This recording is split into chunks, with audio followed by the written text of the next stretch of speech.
السلام عليكم البنات، كيفكم دايرين؟ نتمنى تكونوا مزيانين وعلى خير ان شاء الله.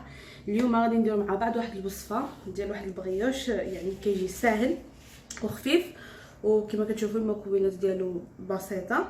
نقدروا نشربوا به قهوه ولا نفطروا به، فهو كيجي خفيف. غادي نديروه بلا كريم باتيسير ان شاء الله، وتا المنظر ديالو كيجي زوين. واخا يعني هو بسيط ولكن المنظر ديالو كيجي زوين. فان شاء الله غادي نقول لكم المقادير. عندي 500 غرام ديال الفرينه، و100 غرام ديال سكر عادي سنيده. عندي 60 غرام ديال زبده ماشي مارغرينا البنات باش يجينا البغيوش ديالنا بنين. عندي 180 غرام ديال حليب دافي، وعندي تقريبا 4 غرام ديال الخماره ديال الخبز اللي عنده يعني معجونه، يدير تقريبا واحد المعلقه كبيره مع مراش. عندي هنايا معلقه كبيره حتى هي ديال ليكستريت فاني او فانيليا سائله، واللي ما عندهاش تقدر دير فانيليا عاديه. وعندي هنايا تقريبا 3 غرام ديال الملح، وعندي 2 بيضات حجم متوسط. هادو هما المقادير البنات ديال البغيوش ديالنا. وغادي نبداو ان شاء الله الطريقه. غادي ناخذ البول ديال العجانه ديالي، بسم الله. غادي ندير فيه الحليب،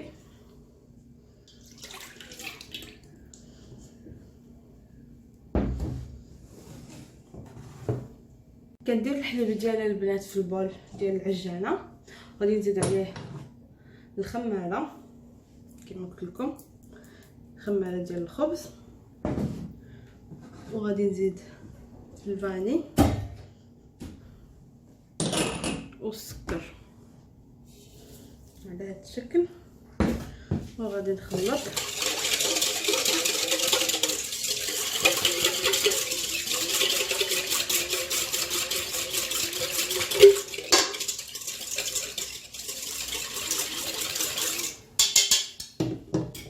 ندير هذوك 2 بيضات ديالي، قلت لكم من حجم متوسط ما يكونوش كبار.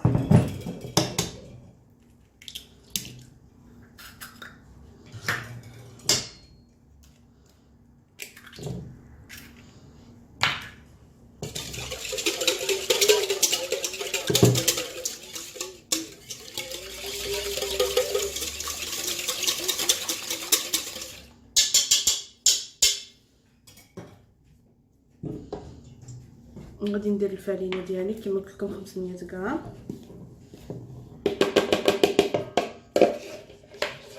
وهذيك المليحه. وغادي ندير يعني الخليط ديالي يتعجن لي في العجانه مزيان تيتجمع، ونتلاقاو بعد. غادي يعني نعجن الخليط ديالي بالعجانه. تقدروا يعني تعجنوا غير بيديكم ماشي مشكل. ندير بالسرعه الاولى،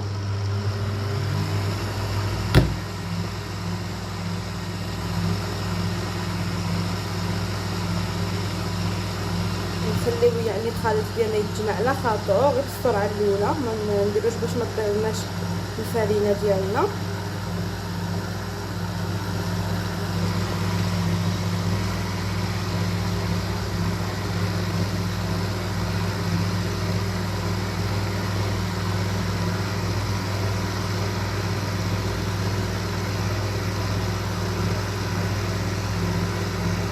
ندير السرعه الثانيه باش يتجمعوا لي الجناب، يعني ما يبقاش عندي الطحين في الجناب.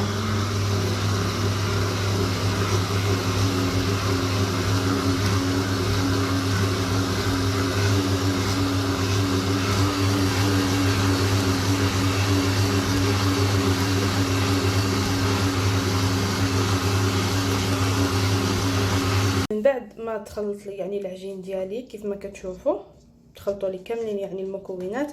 دركا غادي نزيد الزبده اللي تكون ديجا يعني بحراره المطبخ، تكون يعني طلقه راسها. غادي نزيدها وغادي نولي نشعل البيتران ديالي ونخليها تعجن مزيان لمده تقريبا ديال 5 دقائق. انا زدت الزبده البنات، 60 غرام ديال الزبده درجه حراره المطبخ. دركا غادي نشعل البيتران ديالي.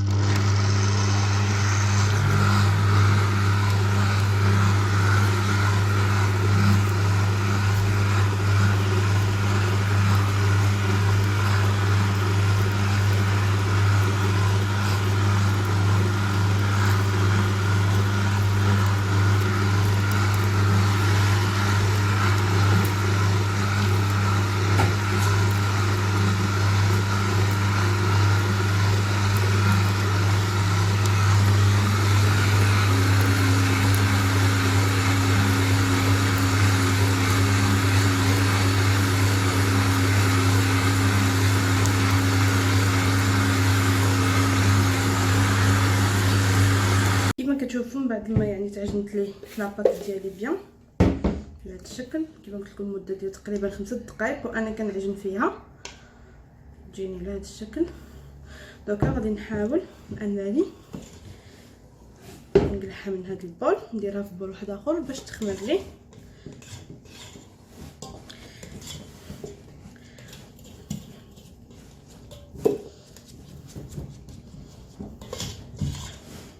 عجنوها البنات مزيان. الا ما كنتوش غادي تستعملوا يعني البيترا، غادي ناخذ هنا شويه تاع الزيت وغادي ندير يدي باش نتحكم فيها اكثر واكثر.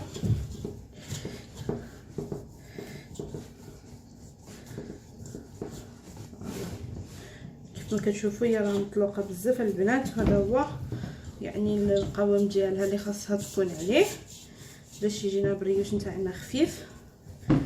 داك غادي ناخذ البول اللي غادي نديرها فيه تخمر، ندهنو شويه هكا بالزيت وغادي نجيب لاباط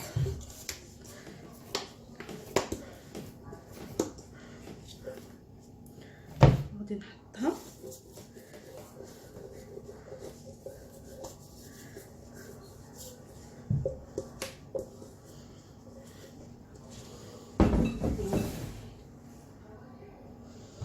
على هذا الشكل.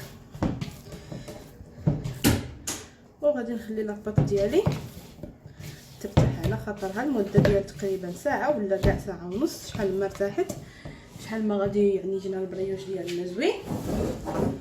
وغادي دركا لو طون اللي نخليو لاباط نتاعنا ترتاح نديرو مع بعض الكريم باتيسير باش غادي نزينو البريوش نتاعنا. انا هذه غادي ندير لها الفيلم اليمونتير وغادي نخليها ترتاح. دونك البنات من بعد ما عجنت العجينه نتاع البغيوش نتاعي وخليتها تخمر على جنب، غادي دركا ندوزو نستغلوا الوقت ونديروا لا كريم باتيسير باش حتى هي نخليوها تبرد حيت خاصها تكون شويه بارده.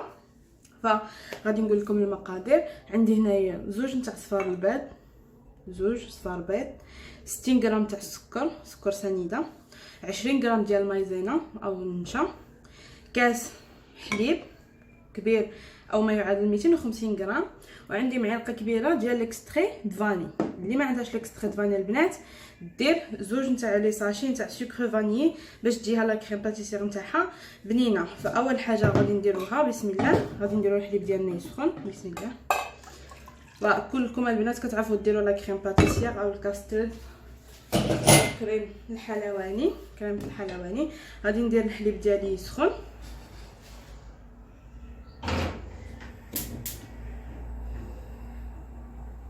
وغادي ندوز نكمل الكوجات ديال لا كريم باتيسير ديالي. غادي ناخذ دوك جوج صفار تاع البيض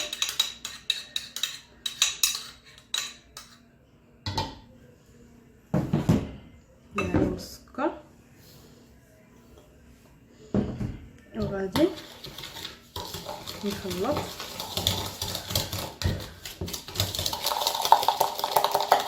فانا خديت هنا بول غير صغيور باش عندي كميه يعني غير صغيره، زوج صفار البيض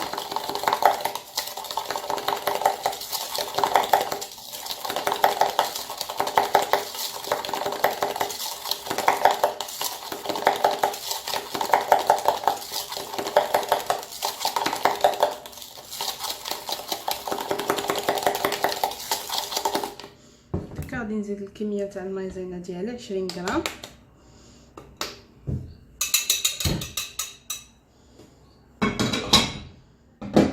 نخلط مع بعض.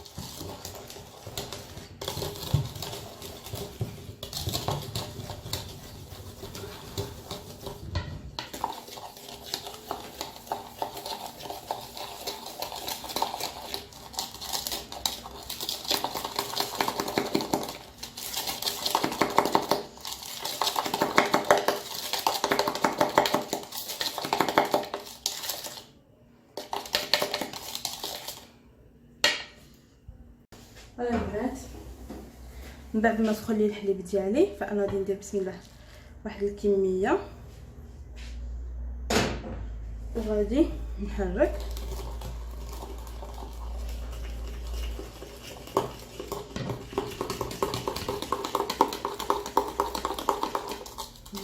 سخن.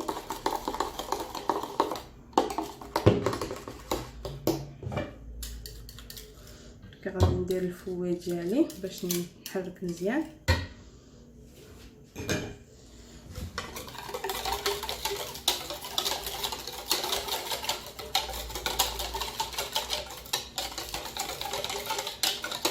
فوالا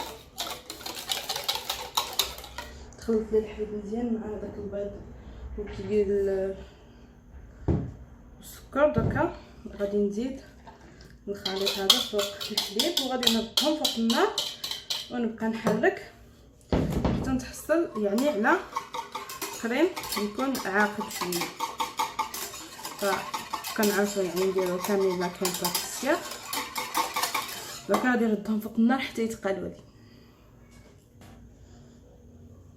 فوالا من بعد ما وجدت لي لا كريم باتيسير ديالي كيف ما كتشوفوا بهذا الشكل. دركا غادي نزيد هذيك المعلقه كبيره ديال ليكستري فاني او الفانيليا. الا كنتو غادي ديروا فانيليا يعني سكر فانيي فديروها في الاول مع السكر. الا كنتو غادي ديروا فانيليا سائله فتالي وعاد نزيدوه.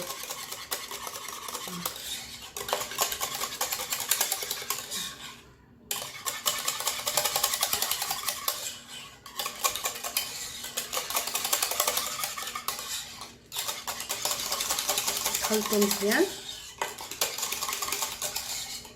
فوالا هكا سي بون خلطناه مزيان. غادي ناخذ لا كريم باتيسير ديالي وغادي نكبها في بول.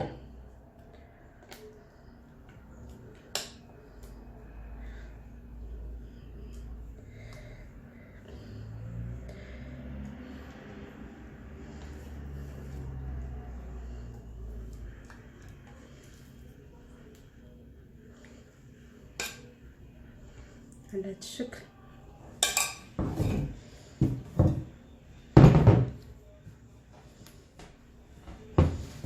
هكا وغادي نجيب فيلم اليمونتير او بلاستيك غذائي وغادي نغطيها. نحاول انني ندير بلاستيك غذائي لداخل باش ما تديرش هذيك الطبقه يعني تيبسلي. فوالا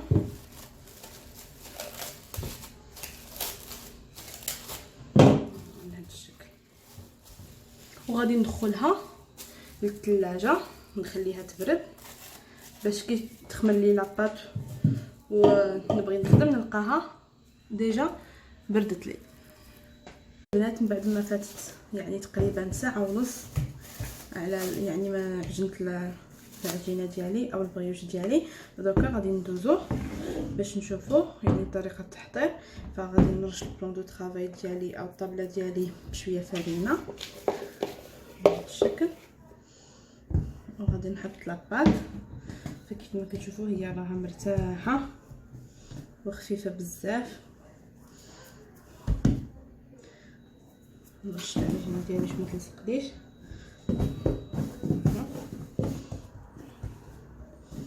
بهذا الشكل هكا غادي نتابعها.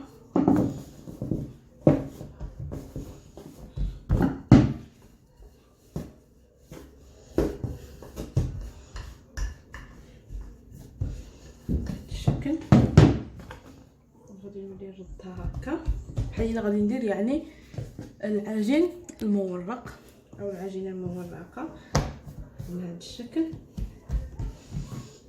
نرش شويه فرينه غادي نولي نقلبها.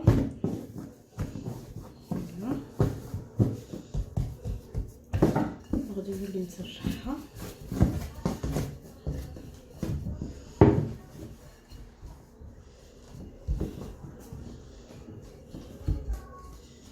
فقط. البنات تعرفوها ما تخافوش منها اذا بانت لكم خفيفه. درك غادي نولي نجمعها بحال هكا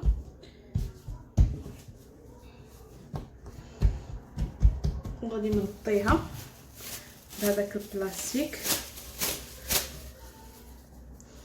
على هذا الشكل. وغادي نخليها مده ديال واحد 10 دقائق وعاد غادي نولي نحلها. من بعد ما فاتت البنات 10 ديال الدقائق كما قلت لكم، دركا غادي نزيدو نسرحوها.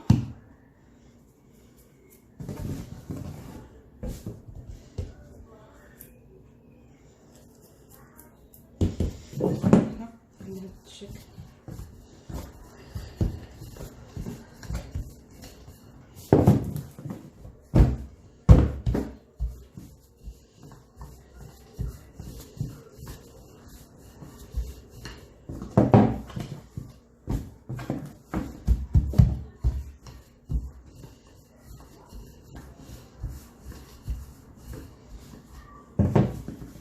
نبقاو نسرحو بالعرض ونزيدو بالطول.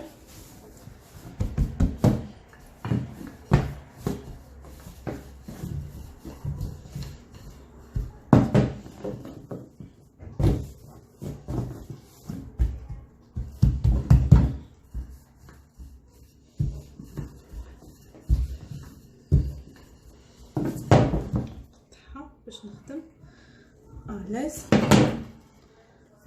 نخلي هادي نسرحوها رقيقه.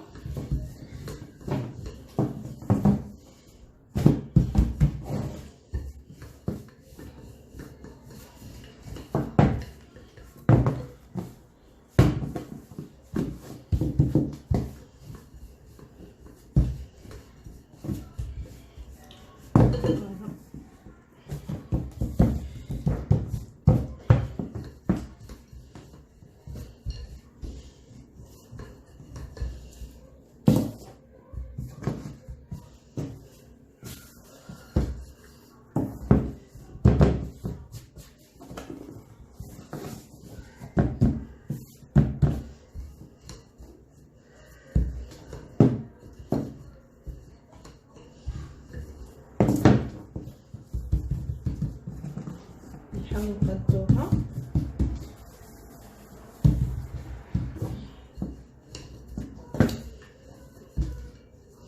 بهذا الشكل. وغادي نقطعوه كما نشوفوا هذا. نزيدو نشرحو العجينه ديالنا شويه.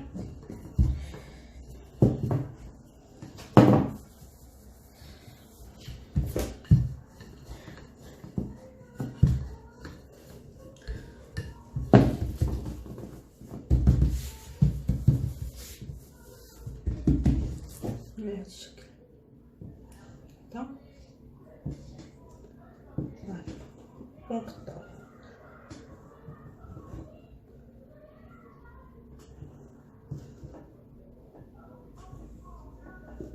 هكذا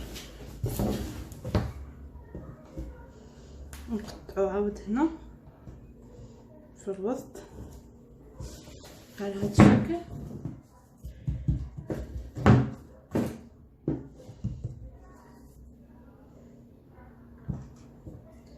قطعوهم مستطيلات البنات.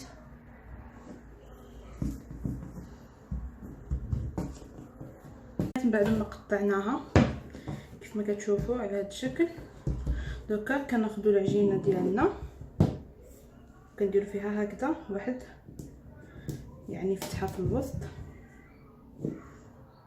من هذا الشكل،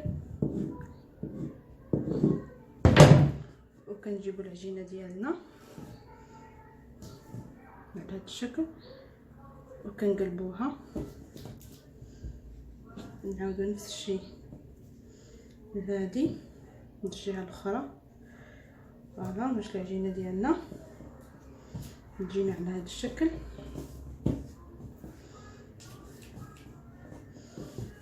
فوالا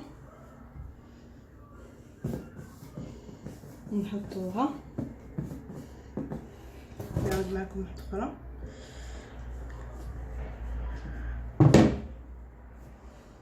شكل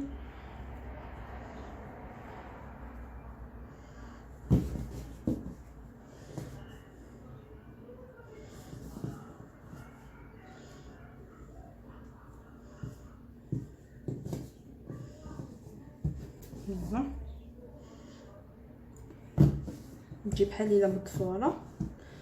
المهم انا غادي نكمل كامل يعني العجينه ديالي وغادي نخليهم نديرهم في صينيه ونخليهم يرتاحوا. فانا نزيد معكم واحده اخرى.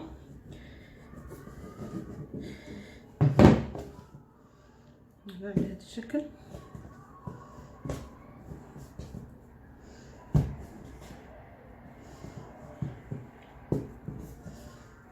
فوالا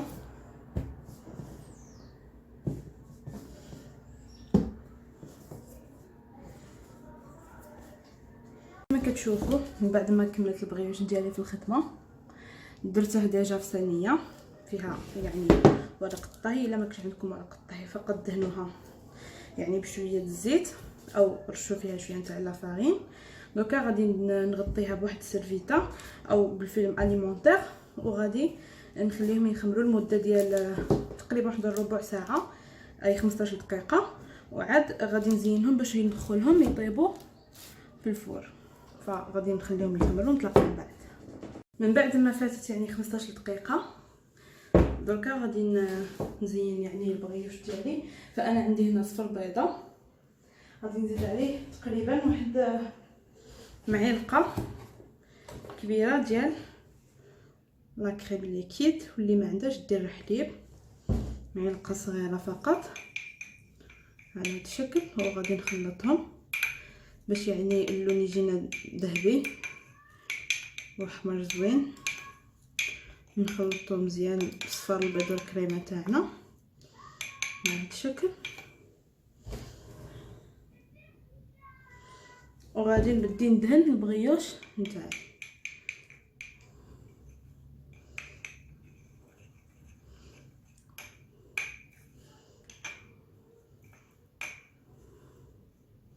بسم الله. دهنوه مزيان على هذا الشكل كامل. متخافوش البنات يعني واخا تقيسوا الورق راه ماغاديش يلصق لكم، ولكن الا كنتو دايرين غير في الصينيه فحضروا باش ما يلصق لكمش حيت الصينيه كتلصق.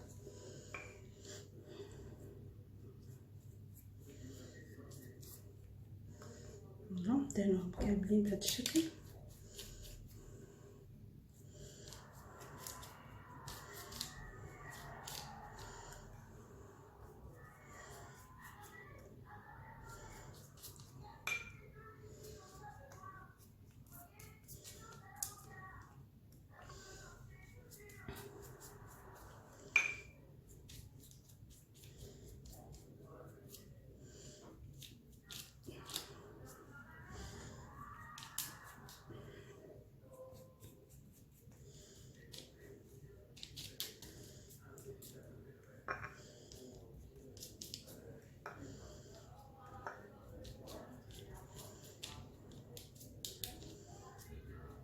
المهم انا غادي نكمل معكم التزيين.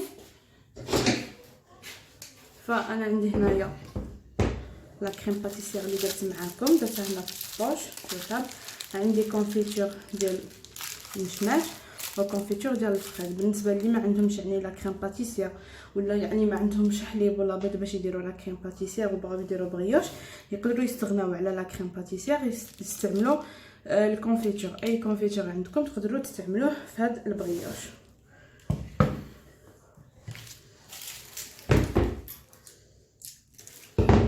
غادي ناخذ البوش ديال لا كريم باتيسير بسم الله وغادي نجي في الوسط وغادي ندير لا كريم باتيسير ديالي على هذا الشكل. فوالا نفس الشيء بالنسبه للكونفيتور نتاع المشماش نديرو في الوسط هكا شويه.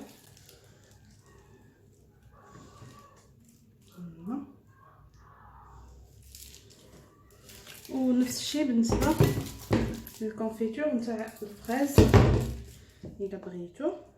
فوالا فوالا